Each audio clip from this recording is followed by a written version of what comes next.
Come with us to create 2 paintings inspired by African mythology for the National Gallery's 200th birthday. Hi, we're Adechi. He's Solomon. And she's Adjoa. And we make art and tell stories inspired by African mythology, folklore, and culture. We love mythology, and our love for mythology started in exploring Greek mythology. Stories like Bacchus and Ariadne, and Perseus and Phineas. Whilst these stories are amazing, we felt they needed, more representation of pantheons that reflected our culture. You see, he's Nigerian. And she's Ghanaian. And this is what we explore in our art. We aim to cover every country, tribe, and pantheon within the continent. It's so important to us to be on a platform where we can share these stories that are unknown to a wider audience. We want to cast a new light on stories we know and love that can be found in the National Gallery and place these Western mythology-inspired paintings in dialogue with tales from African mythology. So, to pull this off, we had to go big. So of course we made our own canvases. The biggest canvases we've ever worked on. It was so much fun and I think we did a great job. Then we got to painting.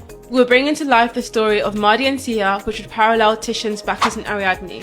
And the love triangle of Ogun, Shango and Oya, which would parallel the fated stories of Perseus, Phineas and Andromeda. We got to go inside the National Gallery before opening hours. Did someone say Night at the Museum National Gallery edition? Just to look at Medusa's head. But if I hear that painting talk, I'm out. And we also spoke to the professionals for more insight. This was amazing. We enjoyed our conversations with the educators at the National Gallery so much that we recorded a podcast with one of them. Shameless podcast plug here. And this is us painting inside the actual National Gallery. This was definitely a highlight. So yeah, these are the 2 paintings. We did finish them. It took us about 4 months to complete and we loved how each of them turned out. Now, if mythology and art is a little bit of you, follow us on this series where we explain the paintings and stories. And head over to the National Gallery yourself, lose yourself in these paintings and discover their amazing stories. Bye!